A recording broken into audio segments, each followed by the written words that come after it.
देख रहे हैं मिरर मीडिया। मैं हूं आपके साथ चंद्र सिंह। स्वागत है आपका खबर अब तक में। चलिए रुक करते हैं अब तक की सुर्खियों पर।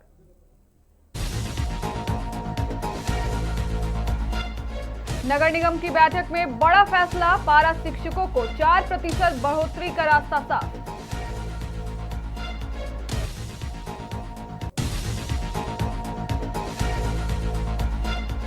मैथन सेरामिक की पहल, उर्दू प्राथमिक विद्यालयों के बच्चों को मिले 12 बेंच डेस्क।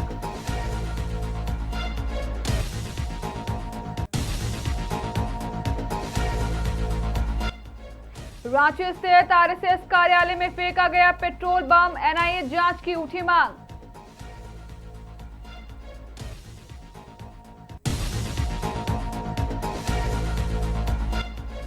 करंट से मौत या साजिश, दुर्गापुर में हाउसवाइफ की रहस्यमयी मौत के बाद पति और ससुर गिरफ्तार।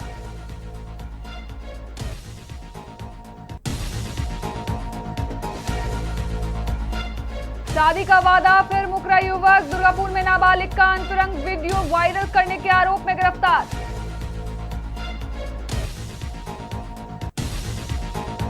अब खबरें विस्तार से। हजारीबाग नगर निगम की बैठक में पारा शिक्षकों के हित में अहम फैसला लिया गया है। निगम क्षेत्र के पारा शिक्षकों को लंबे समय से लंबित 4% बढ़ोतरी का लाभ देने पर सहमति बन गई है। सहायक अध्यापक महासंघ के जिला अध्यक्ष चंदन कुमार मेहता द्वारा लगातार उठाई जा रही मांग के बाद निगम प्रशासन ने इस पर सकारात्मक निर्णय लिया। महापौर अरविंद कुमार राणा ने कहा कि शिक्षकों को उनके वैधानिक लाभ समय पर मिलना चाहिए और उनकी समस्याओं का समाधान प्राथमिकता में है। फैसले का स्वागत करते हुए पारा शिक्षक संघ ने महापौर और निगम प्रशासन का आभार व्यक्त किया। शिक्षकों का कहना है कि इस निर्णय से उन्हें आर्थिक राहत मिलेगी और उनका मनोबल भी बढ़ेगा। देखिए, अगर जलकुंभी बढ़ा था तो उसके पीछे कारण था कि हमारा जो हार्वेस्टर मशीन है उसके पार्ट्स पुर्जा आता है हरियाणा से और टंकी हमारा लीकेज कर रहा था। तो जो लोग सोशल मीडिया में कह रहे हैं, हम लोग भी मानव हैं और हमारे भी शहर हैं, हम लोग इसके प्रति ये सक्रिय भी हैं। मशीन ठीक करवाए हैं। बोर्ड की बैठक में तय हुआ था कि मशीन तुरंत ठीक कराइए, उसके लीकेज ठीक कराएगी। कुछ पार्ट्स था वो ठीक करा के जैसे ही मशीन ठीक हुआ वो हम लोग उतार दिए। आपको यह जलकुंभी केवल यहाँ ही नहीं, हम लोगों ने बोर्ड में अभी हमारे स्टैंडिंग कमेटी बैठक हुई थी, तय किया है कि अगर कोई भी व्यक्ति अगर उन्हें भाड़े में मशीन चाहिए तो हम भाड़े में मशीन भी देंगे और निगम के बाहर भी हमारे मशीन का वो जलकुंभी हटाने में काम कर सकते हैं। हमने एक और बोर्ड में पास किया है ये स्टैंडिंग कमेटी में कि निगम के अलावा निगम क्षेत्र से 3-4 किलोमीटर का रेडियस जो हमारे गाँव हैं वहाँ हम पानी और शौचालय की सुविधा उपलब्ध कराएंगे। मतलब आप रेंट देके हमारे मशीन का वहाँ भी उपयोग कर सकते हैं, पानी वहाँ तक हम देंगे। था चूँकि ये झारखंड सरकार सहायक अध्यापकों का एक सहायक अध्यापक सेवा शर्त नियमावली दिया, उसमें नगर निगम क्षेत्र और कहिए कि कुछ ऐसे जगहों पे जहाँ पे पंचायती राज व्यवस्था नहीं थी वहाँ के शिक्षकों का मामला अटका हुआ था। तो नगर निगम मैंने चुनाव के बाद यह बात रखी गई। पिछले 4 वर्षों से निगम के क्षेत्र के शिक्षकों को परेशानी हो रहा था। प्रत्येक वर्ष 4% इंक्रीमेंट को लेकर वो पीछे चल रहे थे और आज मेयर हजारीबाग के द्वारा सक्रियता दिखाई गई और बोर्ड की बैठक में ला करके उसे पास। धनबाद के निरसा स्थित 11 कुंड प्रखंड के शिवाली बाड़ी उत्तर पंचायत के उर्दू प्राथमिक विद्यालय मैथन मोड़ में बच्चों को बड़ी राहत मिली है। मैथन सेरामिक लिमिटेड की ओर से विद्यालय को 12 बेंच डेस्क उपलब्ध कराए गए हैं। कार्यक्रम में कंपनी के पदाधिकारी गोविंद प्रसाद और पंचायत की मुखिया मलका मेहर निगार मौजूद रहीं। गोविंद प्रसाद ने कहा कि शिक्षा के क्षेत्र में समाज की भी जिम्मेदारी है और कंपनी हमेशा क्षेत्र के विद्यालयों की मूलभूत समस्याओं के समाधान के लिए प्रयासरत रहती है। मुखिया मलका मेहर निगार ने बताया कि बच्चों को अब जमीन पर बैठकर पढ़ाई नहीं करनी पड़ेगी। उन्होंने कहा कि विद्यालय भवन जर्जर हो चुका है, जिसके निर्माण की मांग भी कंपनी के समक्ष रखी गई है। कंपनी ने अगले वर्ष CSR फंड से भवन निर्माण कराने का आश्वासन भी दिया है। बेंच डेस्क मिलने से बच्चों और अभिभावकों में खुशी का माहौल है और इसे शिक्षा के क्षेत्र में एक सकारात्मक पहल माना जा रहा है। देखिए, अभी शिक्षा जो है सिर्फ सरकार की जिम्मेवारी नहीं है, ये हम सब की है, जिसके तहत जो है मैथन सेरामिक अपना लगे हुए हैं कि अपने पूरी कोशिश करके शिक्षा को और शिक्षा की सुविधाओं को जितना हो सके अपना अथक प्रयास करके उसको पूरा किया जाए, कमियों को। बच्चे हम आते हैं आकर के देखते हैं, बच्चे बैठते हैं ज़मीन पे, झुक के पढ़ते हैं, उनके पीठ में अवश्य दर्द होती होगी, सही से पढ़ाई नहीं कर पाते हैं। ये सब समस्याओं को देखते हुए मैथन सिरामिक आज इन लोगों को 12 बेंच दिया, जिससे अब बच्चे इतने खुश हैं कि नहीं अब प्राथमिक विद्यालय है उसमें मैथन सिरामिक के द्वारा टेबल और बेंच दिया गया है, जो कि यहाँ नहीं था। इसके लेकर के मैं लेटर दी थी और उसी के आधार पे गोविंद जी यहाँ पर आकर के टेबल और बेंच दिए हैं, जिससे बच्चों लोगों को पढ़ने में आसानी होगी। और मैं काम बताई हूँ मैथन सिरामिक के CSR मद से करने के लिए कि यहाँ पर क्लास की कमी के कारण बहुत दिक्कतें हो रही हैं, जिसको हम लोग का जो पहले का बहुत पुराना बना हुआ एक क्लास है जो पूरा जर्जर हो गया है। तो इसके लेके सर गोविंद जी बोल रहे हैं कि मैं इसको जल्दी करूँगा। अभी इसमें साल का तो फंड ख़त्म हो गया है, अगले साल का जो भी आएगा पहला। रांची से एक बेहद संवेदनशील मामला सामने आया है, जहां अज्ञात शरारती तत्वों ने राष्ट्रीय स्वयंसेवक संघ के दफ्तर को निशाना बनाने का प्रयास किया गया। चुटिया थाना क्षेत्र स्थित RSS कार्यालय परिसर में देर रात करीब 12:30 बजे 2 संदिग्ध बोतलें फेंकी गई, जिन्हें पेट्रोल बम बताया जा रहा है। इस घटना के बाद से पूरे परिसर में हड़कंप मच गया। मामले की गंभीरता को देखते हुए रांची पुलिस के आला अधिकारी तुरंत दल बल के साथ मौके पर पहुंचे। पुलिस ने पूरे घटनाक्रम की जानकारी लेते हुए इलाके में सुरक्षा बढ़ा दी है। इस सूचना के बाद बाबूलाल मरांडी, CP सिंह और संजय सेठ समेत कई दूसरे नेता भी रांची RSS ऑफिस पहुंचे। हालांकि जांच पड़ताल के बाद कहा गया है कि शरारती तत्वों ने आग लगाने के लिए इस घटना को अंजाम दिया होगा। चूंकि जो अवशेष प्राप्त हुए हैं, इससे ये कहा जा सकता है कि इससे विस्फोट नहीं हो सकता था, आग लग सकती थी, जो कि लगी नहीं, यानी कि उनके मंसूबों पर पानी फिर गया। और वहीं इस घटना के बाद विधायक सरयू राय भी RSS कार्यालय पहुंचे और पूरे मामले की निष्पक्ष जांच की मांग की है। क्या कुछ उन्होंने कहा, आपको सुनाते हैं। देखिए, आपने इस इलाके को देखा होगा, पूरा इलाका एक पॉश इलाके में आता है और इस प्रकार की चीजें इससे भरी आबादी क्षेत्र में आकर के करना, सोचिए कितना बड़ा, मतलब उनमें जो डर है वो डर है ही नहीं, इस कानून का डर है ही नहीं। जब से ये सरकार सत्ता में आई है तब से जो कानून व्यवस्था है वो पूरी तरह से ध्वस्त हो चुकी है। आए दिन ऐसी घटनाएं हमें देखने को मिलती है। अभी कल रात की घटना, 12:30 बजे रात की घटना है। 12:30 बजे जो रात हुई थी वो बहुत ज्यादा रांची के लिए रात नहीं होती है, कई लोग जागते हैं। उसमें ऐसी इस प्रकार की घटना करके संघ कार्यालय में बम फेंक दिया गया और बम फेंकने के बाद वो आराम से निकल भी गया। कोई डर भय उनके दिलो दिमाग में नहीं। तैयार करने के लिए कौन लोग जिम्मेदार हैं ये सामने लाना चाहिए जांच करके पुलिस को, क्योंकि जो 2 नौजवान बम फेंकते हुए दिखाई पड़ रहे हैं उनको देख के ही लगता है कि किसी रंजिश के कारण ऐसा वो नहीं कर रहे हैं, बल्कि वो किसी एक योजना के अंग की तरह कर रहे हैं कि जो शांत वातावरण यहाँ का है तो उसको हम अशांत करें।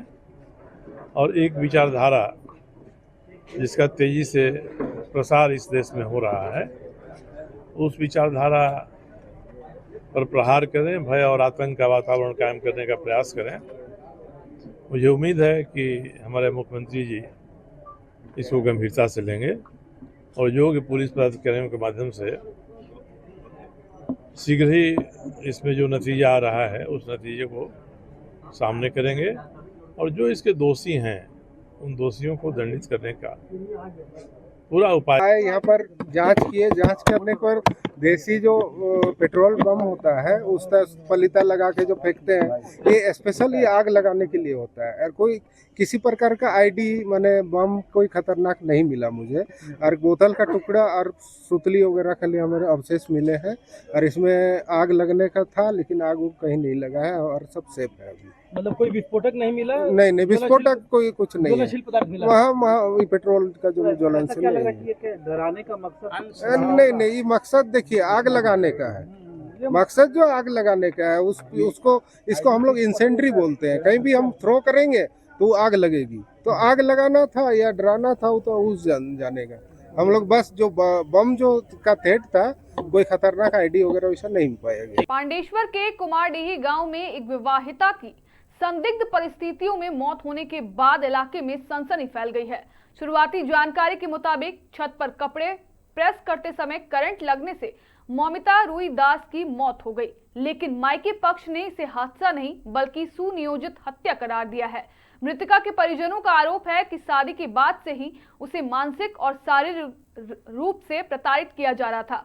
उस पर मायके से पैसे लाने का दबाव बनाया जाता था। परिवार का दावा है कि कुछ महीने पहले 50,000 रुपए की मांग की गई थी और पूरी रकम नहीं मिलने के बाद प्रताड़ना बढ़ गई है।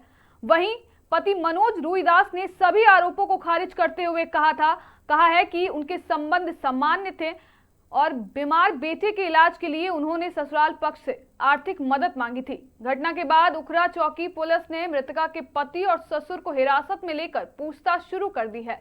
पुलिस पूरे मामले की जांच कर रही है। मौत का वास्तविक कारण पोस्टमार्टम रिपोर्ट और जांच के बाद ही स्पष्ट हो पाएगा।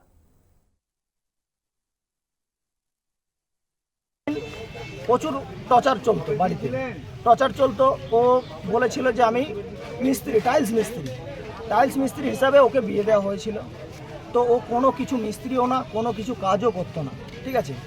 এর আগে 2 বছর কন্টিনিউ দক্ষিণ খণ্ডই থাকে, কুমারডি বাড়ি দক্ষিণ খণ্ড থাকে। তখন বলেছিল আমার মা বাবা আমাকে পছন্দ করছে না, আমাকে থাকতে দিচ্ছে না। আমরা 2 বছর কিন্তু এখানে রেখেছিলাম। তারপর 2 বছর দুজনকে রাখা ছিল এখানে 2 বছর পর ওরা বলল যে মা বাবা ডাকছে, আমরা বাড়ি যাব।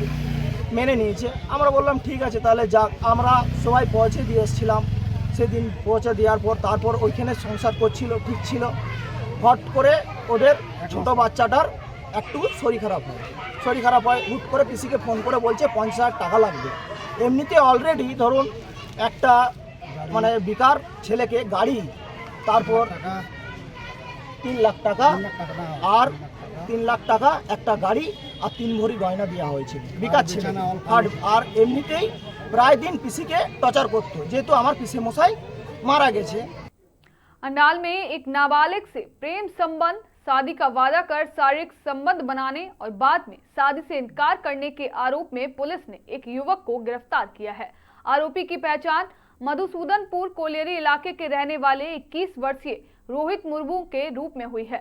पीड़िता के परिवार के अनुसार दोनों के बीच लंबे समय से संबंध थे और दोनों परिवारों को इसकी जानकारी थी। यहां तक कि कानूनी उम्र पूरी होने के बाद शादी कराने को लेकर भी बातचीत हुई थी, लेकिन कथित तौर पर संबंध का अंतरंग वीडियो सोशल मीडिया पर वायरल होने के बाद आरोपी युवक और उसके परिवार ने शादी से इनकार कर दिया। पीड़िता की मां की शिकायत पर अंडाल थाना पुलिस ने मामला दर्ज कर त्वरित कार्रवाई करते हुए आरोपी को गिरफ्तार कर लिया। पुलिस ने आरोपी के खिलाफ पॉक्सो एक्ट के तहत मामला दर्ज किया है और घटना से जुड़े अन्य पहलुओं की जांच की जा रही है। फिलहाल पुलिस आरोपी को अदालत में पेश कर आगे की पूछताछ के लिए पुलिस हिरासत की मांग करेगी। घटना के बाद इलाके में काफी चर्चा और आक्रोश का माहौल है।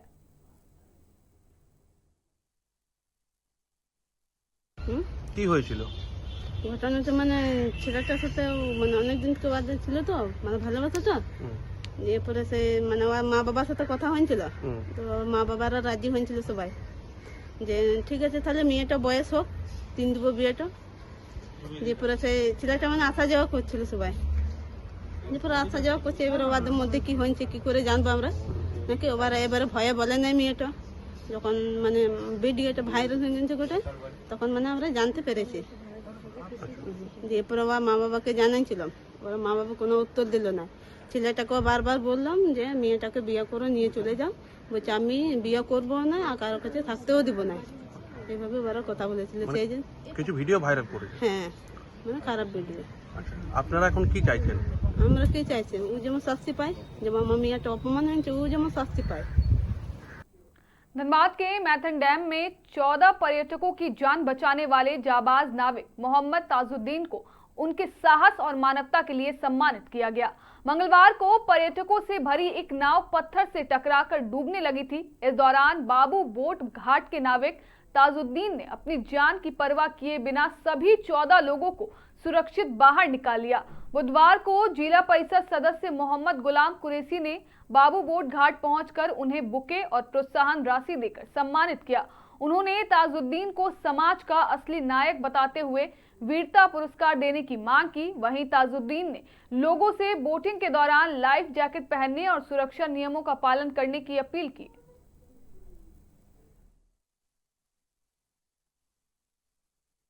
इन लोगों को ले गए थे घुमाने के लिए और टापू में लगाए, देखने लगे कि उधर से बोट आ रहा है, स्पीड बोट, और वो जाके आपको पत्थर में टकरा गया। टकराने के बाद में वो धीरे धीरे पानी फिर भरने लगा। उसमें 7-8 आदमी थे या 2 नाव वाला चलाने वाले थे, वो डूबने लगे और हमको आवाज़ देने लगे बचाओ बचाओ।